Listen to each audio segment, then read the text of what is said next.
तो फ्रेंड्स, जय हिंद, वंदे मातरम। Welcome back to our YouTube channel. Friends, इस टॉपिक के पीछे हम पहले भी कई सारी वीडियो बना चुके हैं, लेकिन इसके लिए मैं एक वीडियो ये और लेकर के आया हूं। और ये जो वीडियो है मैं इसलिए लेकर के आया हूं, कुछ ऐसे जो है अब मैं मुंह से निकल जाएगा मेरा गाली, इसे सब लोग देखते हैं, इसलिए कुछ ऐसे बहन के लौरे हैं कि जो इस तरह की वीडियो बना रहे हैं। एप्स्टीन फाइल्स के अंदर मोदी जी का नाम जैसे ही आया, रातों रात इंडिया ने यूएस के साथ ट्रेड डील फाइनलाइज कर ली। अब इंटरनेट पे लोग बोल रहे हैं कि मोदी जी का जो एप्स्टीन फाइल्स में नाम आया, सिर्फ नाम नहीं, बहुत कुछ आना बाकी था। है कि ये जो डील है वो इसलिए हुई है क्योंकि मोदी जी का जो नाम है वो एप्स्टीन फाइल के अंदर आ चुका है, और एप्स्टीन फाइल के अंदर नाम आया है, इसीलिए ये डील हुई है। ऐसे लोगों को अगर आप रोड पर देख लें तो इनको जूता से पीटें, और वास्तव में इनको जो देखने वाले लोग हैं वो 20 करोड़ पाकिस्तानी हैं जो 1947 से भारत के अंदर जो है वो रह रहे हैं और दीमक की तरह इस देश को जो है लगातार खोखला कर रहे हैं। ऐसे लोगों की जो भावनाएं हैं उनको संतुष्ट करने के लिए कुछ धिम्मी डॉग्स भारत के अंदर हैं, जो कि मेन स्ट्रीम मीडिया में भी पहले रहे हैं और कुछ जो है वो यूट्यूब पर भी आ चुके हैं, ताकि ऐसे लोगों को जो फॉडर है वो प्रोवाइड कर सकें। लेकिन इन मूर्ख और जो बस मेरे मुंह से गाली निकल जाएगी, ऐसे लोगों के लिए आप सोचिए कि ये सोचते हैं कि एप्स्टीन फाइल कोई फाइल का पुलिंदा है जिसमें नाम लिखे गए हैं सबके। अब इनको मूर्खों को इतना भी नहीं पता कि जब ये एप्स्टीन फाइल का जो कांड था उस टाइम पर मोदी जी जो है अमेरिका के अंदर बैन थे, अमेरिका ने उन पर पाबंदी लगाई हुई थी कि अमेरिका जा ही नहीं सकते थे। और दूसरी बात यह है कि एप्स्टीन फाइल कोई फाइल नहीं है, ऐसे कोई नाम लिखे हुए नहीं है उसके अंदर। अरे भाई, जो एप्स्टीन जो था वो अपने आप में एक व्यापारी था, एक बिलियनियर व्यक्ति था, उसके अपने व्यापारिक कॉन्ट्रैक्ट भी थे। तो हो सकता है कि किसी व्यक्ति का नाम उसमें ऐसा हो कि वो उसकी व्यापारिक लिस्ट में रहा हो। तो आप कैसे कह सकते हैं कि एप्स्टीन फाइल में वही लोग हैं जिनके लिए ये जो कम उम्र की लड़की सप्लाई करता था? यार, थोड़ा बुद्धि में हाथ मारिए और इस तरीका की जो फेक न्यूज है उन्हें, किसी व्यक्ति की जो छवि है उसे खराब करना बंद कीजिए। क्योंकि अगर आपके बाप के लिए इस तरीका से बोला जाएगा या तेरे लिए इस तरीका से बोला जाएगा तो उसे बर्दाश्त करने की क्षमता और औकात तुम्हारे अंदर नहीं है। लेकिन जो संवैधानिक पद पर बैठा हुआ एक व्यक्ति है उसकी छवि को जो है लगातार खराब करना और गलत तथ्य जो है पेश करना, और इन पाकिस्तानी जो है इनकी भावना जो है उनको जो है आपको संतुष्ट करने, इसका ठेका कम से कम मत लो, नहीं तो लोग तुम्हें जूता से मारेंगे जब आप रोड पर दिखोगे। अपने आप में शर्म करो, और कम से कम यार इतनी तो नैतिकता होनी चाहिए कि तुम्हारे बाप और दादा की उम्र का जो व्यक्ति है उसके लिए आप क्या बोल रहे हो, और वास्तव में आपके पास कोई तथ्य नहीं है इसका। और मैं आपको गारंटी से बता रहा हूं, ये जो लोग हैं ये पाकिस्तानी एजेंट हैं, इनकी जो है लगातार पहचान होनी चाहिए। अब देखिए मामला क्या है, और इसी टॉपिक के लिए मैं अलग से वीडियो लेकर के आया था। मैंने ये बताया था, देखिए जो 500 बिलियन बात जो डोनाल्ड ट्रंप कह रहे हैं, हो सकता है वो कोई माल फूंक लिया हो, उन्होंने नशे में ऐसा बोल दिया। देखो, डोनाल्ड ट्रंप कुछ भी बोल सकते हैं क्योंकि उनका रिकॉर्ड ऐसा रहा है। तो उन्होंने ये बोल दिया कि भारत तो हमारे यहां से 500 बिलियन डॉलर का जो है वो आयात करेगा। और मैंने उस टाइम पे ये बताया था कि देखिए भारत का जो बजट है वो 583 बिलियन डॉलर का तो बजट है टोटल, उसमें से हम 500 बिलियन डॉलर का कैसे आयात कर सकते हैं, ये बुद्धि में आने वाली बात नहीं है। और दूसरी बात जो उन्होंने बोली थी वो ये थी कि भारत जो है वो पूरी तरीका से रूस से अपना जो तेल है वो नहीं खरीदेगा। आप सोचिए, भारत ने कभी भी ये नहीं कहा कि हम रूस से तेल खरीदेंगे या नहीं खरीदेंगे। भारत ने ये कहा है कि देखिए जहां से सस्ता तेल मिलेगा हम वहां से खरीदेंगे। तीसरी बात जो डोनाल्ड ट्रंप ने की थी वो ये कही थी कि देखिए वेनेजुएला से तेल खरीदना पड़ेगा। तो मैं ये बता दूं, वेनेजुएला से तो हम पहले से ही तेल खरीद रहे हैं। 40+ ऐसे नेशन है जहां से भारत जो तेल खरीदता है, और लगभग 20+ ऐसे नेशन है जहां भारत जो है अपने ऑयल प्रोडक्ट हो या जो पेट्रोलियम प्रोडक्ट्स होते हैं उनको जो है यहां से एक्सपोर्ट करता है। अब जिन लोगों को बिल्कुल नहीं पता, तो वो लोग क्या है कि जैसे ये खबर निकल करके आती है, जो हमारा एक अपोजिशन है वो पूरी तरीका से जो है वो बैंकक्रप्ट हो चुका है बुद्धि की तरीका से। यानी कि अमेरिका कुछ भी कहता है उसे तुरंत सत्य मान लेंगे, और उन्हें पता ही नहीं वो कह क्या रहे हैं। उन्होंने पहले जो कहा है और जो अब वो कह रहे हैं उनके बीच में कोई सामंजस्य है या नहीं है, इसे उन्हें ये भी नहीं पता है। आइए देखते हैं आज का जो इशू है वो क्या है। इशू ये है कि आप जानते हैं कि जो अमेरिका है उसने हमारा जो टैरिफ है वो घटा दिया है, यानी कि 18%, और जो इंडस्ट्रियल प्रोडक्ट्स जो होते हैं उनके ऊपर तो 0 ही कर दिया है कि जो 13.5% था पहले।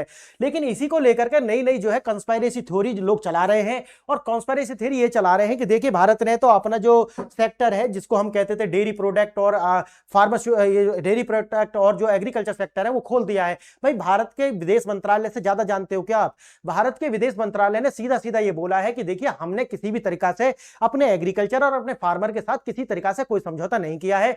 ये जो एमसी जो है ये कहां से आ रहे हैं मुझे ये समझ नहीं आ रहा। इनको जूता से पीटने की आवश्यकता है। ये डेटा कहां से ला रहे हैं? विदेश मंत्रालय कुछ कह रहा है, ये लोग अलग ही तरीका से लोगों को भड़का रहे हैं। तो इनको जो है इनका इलाज बहुत जरूरी है, और मैं कहता हूं कि सरकार जो है ऐसे लोगों की लिस्ट बना करके इनको जो है इनको सूतने की आवश्यकता है। अब देखेंगे कि जो 18% जो टैरिफ हुआ है उसमें किस किस को फायदा मिलेगा। मैं ऐसा अलग अलग वीडियो बना चुका हूं। टेक्सटाइल को मिलेगा, लेदर को मिलेगा, और जो रबर टायर्स वगैरह होते हैं उनके लिए मिलेगा।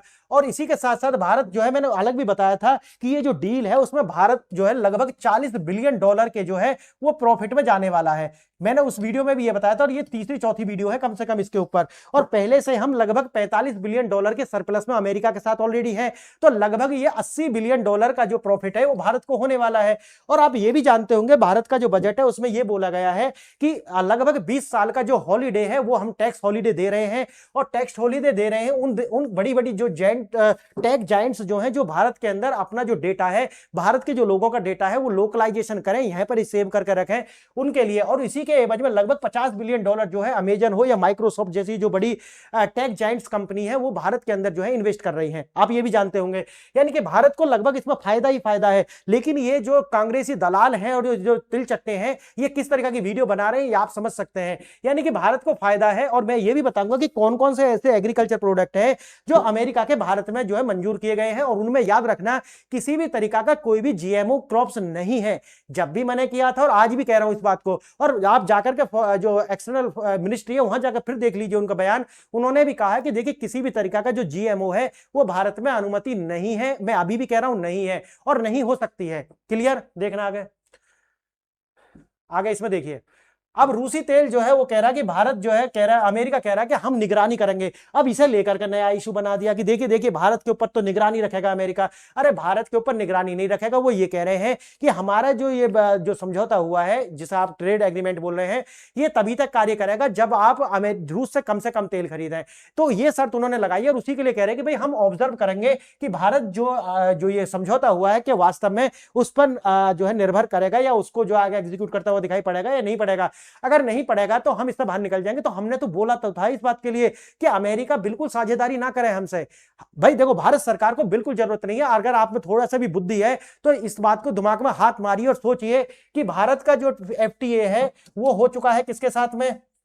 वो हो चुका है यूरोपियन यूनियन के साथ में।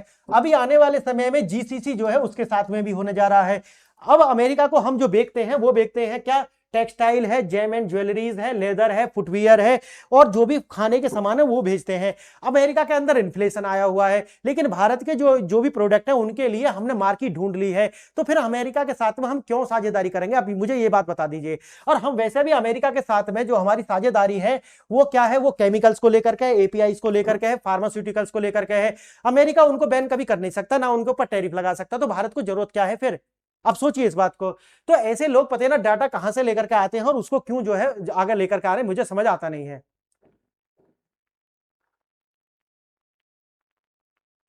अब देखना, ये 500 बिलियन का जो है डील जो है वो बता दिया है, फॉरेन मिनिस्ट्री ने बोल दिया है कि देखिए ये जो डील है उसमें आयात और निर्यात दोनों शामिल है, इसीलिए चिंता की कोई आवश्यकता नहीं है। और जैसे मैंने बताया है 18% का जो टैरिफ है वो भी मैंने बता दिया कि वो क्या है। और ये भी आपको पता ही, अलग अलग वीडियोस में पहले ही बता चुका हूं, 50 से 18 हो चुका है।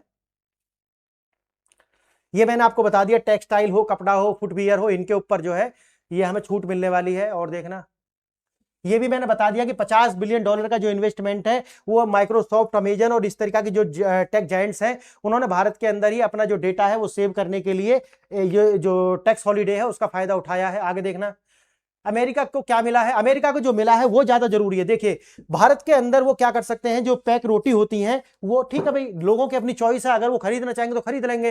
तो इस तरीका का जो है और क्या है, रेड सोरम जो है यानी कि लाल ज्वार जो है वो भारत के अंदर आई है, कोई बात नहीं है। ऐसा इस भाई कुछ तो देना पड़ेगा ना। इथेनॉल यानी कि जो स्पिरिट्स है वो आई है, इथेनॉल की हमें जरूरत है, कोई बात नहीं है। आगे देखना, जो ट्री नट्स है यानी कि बादाम, अखरोट, ये आए हैं, तो इसकी दिक्कत क्या है भाई? वैसे भी हम तो अफगानिस्तान से मंगा रहे हैं, यहां से मंगा लेंगे, दिक्कत क्या है? पशु आहार के अंदर भी कुछ आया, जैसे काउ, पोल्ट्री वगैरह, ये भी आया हुआ है, लेकिन ये टोटल निर्भर करेगा लोगों के ऊपर, याद रखना है इस बात को, ठीक है। आगे देखना, ये है एथेनॉल बायोफ्यूल, ये इसके लिए भी अनुमति मिली है। तो ये तो अमेरिका को मिला है, लेकिन हमें इसके एवज में भाई 40 बिलियन डॉलर की जो है वो हमें सरप्लस भी तो हम इसके साथ होने वाले हैं। अगर आपको अमेरिका के साथ जाना, देखो कुछ तो आपको देना पड़ेगा और वही ये सामान है। और ये पूरी तरीका से जो है, देखो ये हमारे लिए जरूरत है, ये भी जरूरत है। उसके बाद में जो लाल ज्वार है, आप कितने लोग खरीदेंगे इससे सोचना, ये आप आगे देखना।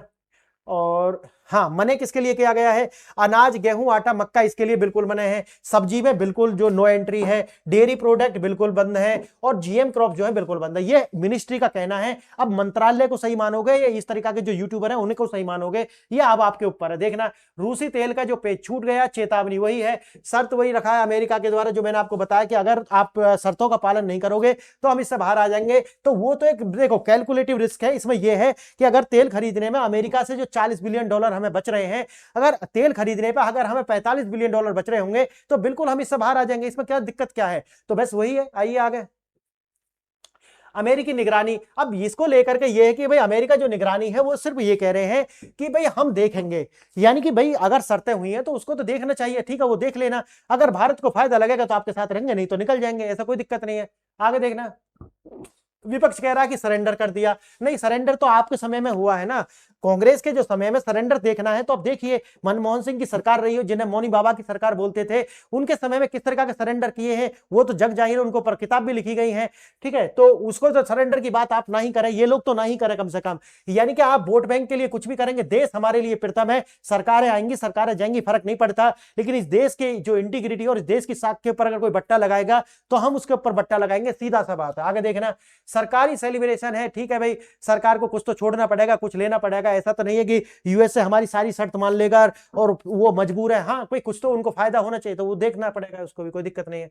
आगे है, अगर वही आता है कि रसिया से हम तेल खरीदते हैं, नहीं वेनेजुएला अल्टरनेटिव है, तो वो तो हम पहले भी कर रहे हैं, उसकी कोई बात नहीं है। भारत को फायदा होना चाहिए, बस कुल मिलाकर के ये है, यही हमारा जो है अंतिम वो है। इसके लिए आपने जाना होगा, देखा होगा कि अमेरिका का जो अब सहयोग है वो ये है कि वो पीओके जो है वो भारत का हिस्सा है, इस तरीका से उन्होंने जो है बिल्कुल जवाब दे दिया है। और भारत का अगर हिस्सा है तो उसमें उन्होंने चाइना और साथ ही साथ जो पाकिस्तान है उसको भी उनकी औकात दिखा दी है। तो एक फॉरेन पॉलिसी की जो विजय है वो भी आपको देखने के लिए मिल रही है। इसीलिए आप देखोगे पाकिस्तान की संसद में जो हंगामा देखने के लिए मिला, और चाइना जो है वो नाराज हो गया। तो हो जाइए नाराज, तुम्हें खुश करने का ठेका तो भारत ने लिया नहीं है। आने वाले 10 साल में चाइना को पीटेगा भारत, याद रखना आज बात।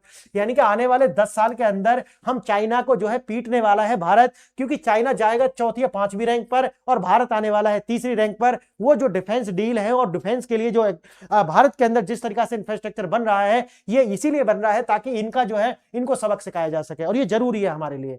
आगे देखेंगे, 20% टैक्स, 18 मैंने जैसे आपको बताया बांग्लादेश पर ज्यादा टैक्स है, इंडिया पर कम टैक्स है। उसका कारण जो मैंने आपको बता दिया कि भारत एक बड़ा बाजार है, और ये जो बांग्लादेश है उनके पास क्या है बेचने के लिए? वो कच्चा है, बनियान, तौलिया, टोपी, यही वो बेच सकते हैं, या फिर आतंकवाद बेच सकते हैं। तो आतंकवाद तो कोई खरीदेगा ना, तो इनका जो टोपी वगैरह है उसके लिए एक बहुत बड़ी जो मार्केट है वो भारत के अंदर ऑलरेडी जो अवेलेबल है। अगर भारत का सामान ज्यादा प्रतिस्पर्धी होगा तो फिर इनकी टोपी तो कोई खरीदेगा नहीं, इसलिए इनको बहुत ज्यादा दर्द है। और ऊपर से ये बोल दिया कि पीओके भारत का हिस्सा है, तो यह अपने आप में हमारी विन है अंतरराष्ट्रीय स्तर पर। उसको लेकर के ये फेविकॉल पी लेते हैं, ये नहीं कहते कि हमारी फॉरेन पॉलिसी की कितनी ज्यादा विजय है ये, कि अमेरिका कह रहा है कि जो पीओके है वो भारत का हिस्सा है। सोचिए इस बात को।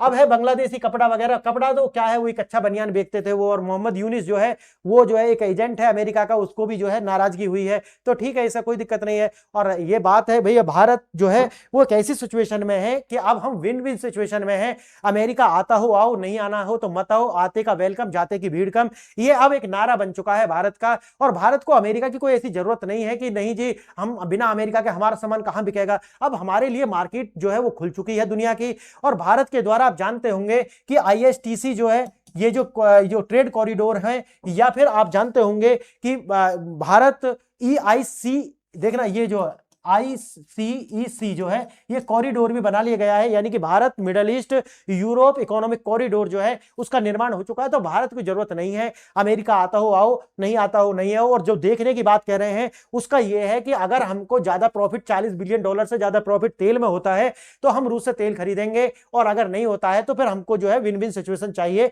तो वो हम ले चुके हैं। तो फ्रेंड्स बताइए वीडियो आपको कैसा लगा, और ऐसे जो ट्रेडर्स हैं उनको आप क्या कहना चाहोगे कमेंट बॉक्स में आप कह सकते हैं। आज के लिए इतना ही। आपने वीडियो यहां तक देखा इसके लिए बहुत बहुत धन्यवाद।